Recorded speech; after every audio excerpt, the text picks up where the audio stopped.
So, hello everyone, this is Rhythm Frost MBBS, third profession from GST Medical College, Kanpur. So guys, UP NEET का mop up round start हो गया है, that is choice filling अभी start हो गई है। And choice filling में जो अवेलेबल सीट्स होती है वो आपको दिखती है, और जब आपने देखा होगा तो आपका एकदम दिमाग हिल गया होगा, क्योंकि वहां पे यूआर ओपन की 6 सीट, यूआरजीएल की 2 सीट, बीसी ओपन की सिर्फ 1 सीट दिख रही थी। तो क्या मतलब कुल 9 सीट के लिए हम लोग खेल रहे हैं मॉपअप राउंड? तो बहुत ज्यादा डाउट आ रहा था। फिर एसएससी की सीट्स लिखी हुई थी, तो एसएससी मतलब होता है कि फील्ड सीट्स हो या सीट्स आफ्टर कैंसिलेशन होता है बेसिकली। अब वो सीट्स का कैंसिलेशन कहां से होगा? तो we were trying to find the कि ये भाई ये नंबर, ये जो आया है सीट्स का नंबर, ये कहां से आया? जो 110 120 सीट दिखा रहा है, टोटल आ कहां से रहा है? ठीक है, 110 120 सीट नहीं, टोटल आप कैलकुलेट कर लो। ठीक है, मैंने कैलकुलेट नहीं किया, जितना भी अराउंड समवॉट 100 के आसपास है। तो वो एसएससी है क्या? तो देखो, एसएससी मतलब क्या है कि वो सीट्स उन रिस्पेक्टिव कैटेगरीज की, for example EWS PH, general PH, आपका OBC PH, SC PH, ST PH, for example, इनकी सीट्स अभी रह गई थी due to unavailability of candidates. अब मॉपअप राउंड में मान लो किसी के 180 नंबर है और वो यूआरपीएच क्लेम कर रहा है सीट, और अगर वो क्लेम कर रहा है मतलब तो उसको ही सीट अलॉट होगी, आपको नहीं अलॉट होगी। मतलब सीट जब कैंसिल आउट होगी तब आपको अलॉट होगी। मतलब आप समझ रहे हो? तो मतलब क्या कि बेसिकली अवेलेबिलिटी ऑफ कैंडिडेट्स के बेसिस पे ही आपको सीट, वो जो एसएससी वाली वो पूरी कन्वर्ट होगी अवेलेबल में। ऐसा नहीं कि जितनी एसएससी उतनी ही अवेलेबल है। बहुत लोग, तुम लोग इसका मतलब ये समझ रहे हो कि जितनी एसएससी है उतनी ही अवेलेबल सीट्स है, मतलब जो एसएससी लिखा है वो सिर्फ बेवकूफ बनाने के लिए लिखा गया है। नहीं, अगर मान लो कोई कैंडिडेट है पीएच कैंडिडेट जिसके 200 नंबर भी हैं तो उसको पहले मिलेगा कॉलेज। समझ रहे हो? गेटिंग माय पॉइंट ना? तो वो कैटेगरी सीट चली जाएगी। उसके बाद जो बच रही होगी सीट, उनका फिर से रीअलॉटमेंट होगा, क्योंकि ऑनलाइन हो रहा है तो कंप्यूटराइज्ड होगा, आपको कुछ नहीं करना, उसमें आपका कुछ नहीं जा रहा, उसका फिर से रीअलॉटमेंट होगा। एंड देन वो सीट्स आपकी रिस्पेक्टिव कैटेगरीज में कन्वर्ट हो जाएगी। फॉर एग्जांपल, अगर एसटी पीएच की सीट्स तो एसटी ओपन में कन्वर्ट हो जाएगी, ईडब्ल्यूएस पीएच की सीट थी तो ईडब्ल्यूएस ओपन में कन्वर्ट हो जाएगी।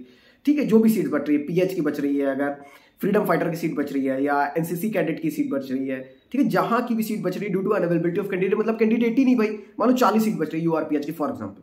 ठीक है, अब भाई कैंडिडेट ही नहीं तो कहां भरा जाएगा? तो उसको फिर यूआर ओपन में ही लाया जाएगा ना, ताकि जो बच्चे हैं जो कन्वर्ट होगी सीट फिर वो लोग ले लें। तो ये होगा बेसिकली यूपी नीट मॉपअप का, ये कि मतलब जो सीट्स का कन्वर्जन क्या है उस हिसाब से। अब आप लोग पूछो, जैसे फॉर एग्जांपल ये जो भी 100 सीट आई है, तो ये रिस्पेक्टिव कैटेगरीज में कैटेगरी वाइज कितनी सीट्स आई है, तो इसके लिए मैट्रिक्स ही आना जरूरी है। मतलब क्योंकि वो हम लोग नहीं बता सकते ना कि भाई किस कैटेगरी में कितनी सीट्स आई है, ठीक है ना, किस कैटेगरी की, फॉर एग्जांपल इस पर्टिकुलर कॉलेज में यूआरपीएच की कितनी सीट वेकेंट रह गई थी, ये कोई नहीं बता सकता। ठीक है ना, आप अलॉटमेंट लिस्ट चेक कर लो, उसमें बहुत लोग कह रहे हो सर यहाँ के हिसाब से तो बहुत ज्यादा सीट दिखा रहा है। तो मैंने कहा, पहली बात, ऑल इंडिया कोटा का अलॉटमेंट आपको यूपी नीट की साइट पे नहीं दिखेगा। दूसरी चीज, सेंट्रल पूल का अलॉटमेंट आपको यूपी नीट की साइट में नहीं दिखेगा। जो आपका सेंट्रल पूल के थ्रू जो एनआरआई कैंडिडेट्स का होता है वो भी आपको यूपी नीट के अलॉटमेंट में नहीं दिखेगा। तो आप समझो, मतलब वो सीट्स जो आपको एसएससी अब दिखा रहा है दैट इज फाइनल, एंड कोई जरूरी नहीं वो भी पूरी अवेलेबल होगी। अब आप लोग जान लो कि आप लोग बहुत ज्यादा भी कट ऑफ कर रहे हो। देखो यार, अभी रिस्पेक्टिव कैटेगरीज की सीट्स नहीं पता, तो it is very hard to guess cut off, सही बताएं। बट इतना जान लो, मान लो अगर आपके यूआर ओपन में फॉर एग्जांपल अगर 50 सीट आ रही है तो 80 स्टेट रैंक तक सेफ रहोगे। ठीक है, बीसी ओपन, ईडब्ल्यूएस ओपन, अपने आप को मैं बता रहा हूं, उस बेसिस बता रहा हूं, अगर ये 100 सीट पूरी कन्वर्ट हो जाती तो आप 100 रैंक तक सेफ रहोगे। मतलब 100 110 तक उम्मीद रखो, 150 के ऊपर वाले तो बिल्कुल उम्मीद मत रखो। ठीक है, और बस यही है। बाकी जो ऊपर वाले बच्चे जिनकी स्टेट में 4वीं 5वीं 6वीं ऐसे रैंक आई है, तो वो लोग ऑल इंडिया कोटा से भी सीट ब्लॉक करे हुए हैं और स्टेट में भी आ गए हैं। ठीक है, तो अगर उनको लेना होगा ऑल इंडिया कोटा मॉपअप की सीट तो आपको फायदा होगा, और अगर वो लोग नहीं लेते तो आपका नुकसान होगा। तो अब वो तो लक के ऊपर डिपेंड करता है कि भाई उनका मूड क्या चल रहा है। मैं तो सबको कह रहा हूँ भाई, अगर आपको ऑल इंडिया कोटा मॉपअप में सीट मिली तो प्लीज टेक इट यार। स्टेट में मत घुसो, स्टेट का कोई भरोसा नहीं है, भी एसएससी वाली सीट्स का कुछ क्लियर स्टेटस नहीं आया है, और मैट्रिक्स आएगी भी कि नहीं आएगी। वैसे अभी तक तो आई है, फर्स्ट राउंड सेकंड राउंड के पहले तक आई है, तो अब आएगी कि इस बार की नहीं आएगी, क्योंकि एसएससी का तभी तो क्लैरिटी होगी जब एक बार वो लोग चेक कर लेंगे हाँ भाई इतने अवेलेबल कैंडिडेट्स हैं, इनको अलॉट हो जाएगी, बाकी जो बच रहे हो उसको कन्वर्ट कर देते हैं। तब अगर मैट्रिक्स निकाल देंगे तो वो भी क्लियर हो जाएगा।